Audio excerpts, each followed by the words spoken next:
کہیں یہ حضرت نوح کا بتایا ہوا عذاب تو نہیں؟ ہم لوگ برباد ہو گئے۔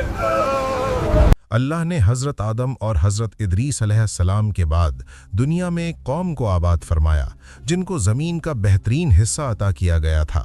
ہوا میں نرمی تھی، زمین زرخیز تھی، نہریں رواں تھیں، اور سب سے بڑھ کر اللہ کا ایک نبی ان کی رہنمائی کے لیے ان میں موجود تھا۔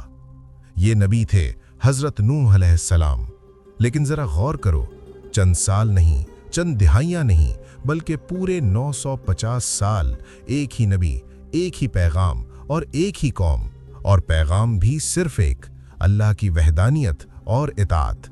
نوح علیہ السلام فرماتے، اس ایک اللہ کی عبادت کرو ورنہ انجام بہت بھیانک ہوگا، اس کی پکڑ بہت سخت ہے۔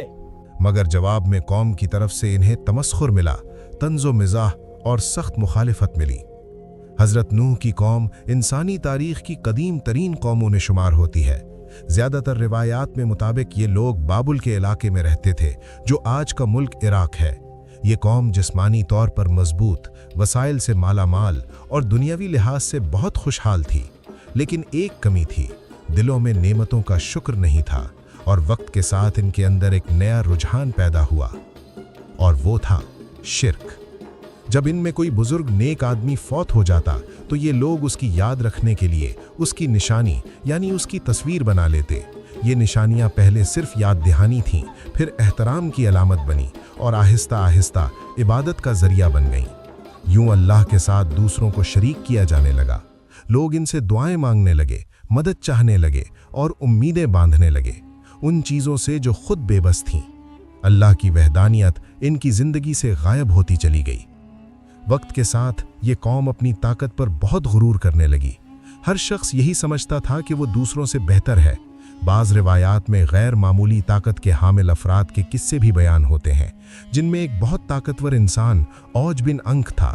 روایات کے مطابق یہ اتنا لمبا اور طاقتور تھا کہ پاؤں مار کر پہاڑ کو ہلا دیتا، اور ہاتھ ڈال کر سمندر سے مچھلی پکڑ لیتا، اور اپنے ہاتھ کو سورج کی طرف کر کے اس مچھلی کو سورج کی گرمی سے پکا لیتا۔ یہ وہ انسان تھا جو طوفان نوح میں بھی نہیں ڈوبا اور حضرت موسیٰ کے دور تک زندہ رہا۔ حضرت موسیٰ نے اللہ کے حکم سے اسے قتل کر دیا تھا۔ یہ انسان اوج بن انک دراصل قوم کے غرور کی علامت تھا، اور پوری قوم اس کی اطاعت کرتی تھی۔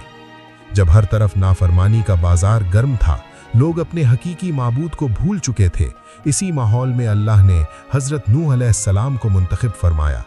نہ وہ بادشاہ تھے، نہ کسی قبیلے کے سردار، بلکہ ایک عام انسان جسے غیر معمولی صبر عطا کیا گیا تھا۔ قرآن بتاتا ہے کہ نوح نے اپنی قوم کو کھلے لفظوں میں خبردار کیا۔ انہوں نے کہا، میں واضح طور پر تم کو اللہ کا پیغام پہنچانے آیا ہوں تاکہ تم لوگ گمراہی سے بچ جاؤ اور ہدایت اختیار کرو۔ لیکن قوم نے سننے سے انکار کر دیا۔ لوگ کان بند کر لیتے، بات کا مذاق اڑاتے، اور کہتے یہ تو ہم جیسا انسان ہے۔ یہ تو ایک عام انسان ہے، اگر اللہ کو پیغام بھیجنا ہوتا تو کسی فرشتے کو بھیجتا۔ ہم ایک عظیم قوم ہیں، اور ہمارے لیے اللہ کبھی بھی ایک معمولی انسان کو نہیں بھیج سکتا۔ جو لوگ حضرت نوح پر ایمان لاتے انہیں کمتر سمجھا جاتا اور ان کو سب کے سامنے رسوا کیا جاتا۔ حضرت نوح نے اپنی قوم کو دن میں بھی سمجھایا، رات میں بھی، ہر اکیلے شخص کو بھی اور اجتماع کو بھی، کبھی نرمی سے، کبھی سخت لہجے میں۔ انہوں نے وعدہ دلایا، اگر تم رجوع کرو گے اور اللہ کو ایک مانو گے تو اللہ تمہیں مزید نعمتیں عطا فرمائے گا، بارشیں برسائے گا، اولاد اور مال میں اضافہ کرے گا۔ اگر تم ایمان لاؤ گے تو اللہ تم کو مزید نعمتیں عطا فرمائے گا، بارش اور باغات عطا فرمائے گا۔ لیکن قوم اپنی ضد پر قائم رہی اور اللہ کا انکار کرتی رہی۔ آخر وہ وقت آیا جب یہ واضح ہو گیا کہ اب یہ لوگ ہدایت قبول نہیں کریں گے، اور اللہ نے حضرت نوح سے فرمایا اب ان میں آنے والا کوئی بھی انسان توبہ نہیں کرے گا۔ تو تب حضرت نوح نے اللہ کے حضور انصاف کی دعا کی۔ یہ دعا غصے کی نہیں تھی، بلکہ حق کے انکار کے بعد عدل کا مطالبہ تھی۔ اللہ نے نوح کو حکم دیا، اللہ پاک فرما رہے ہیں کہ صحرا میں ایک کشتی تیار کرو اور ہم تمہاری مدد فرمائیں گے۔ حضرت نوح نے خشک زمین پر کشتی کی تیاری شروع کی۔ قوم نے مذاق اڑایا اور کہا یہ کیسی عقل ہے؟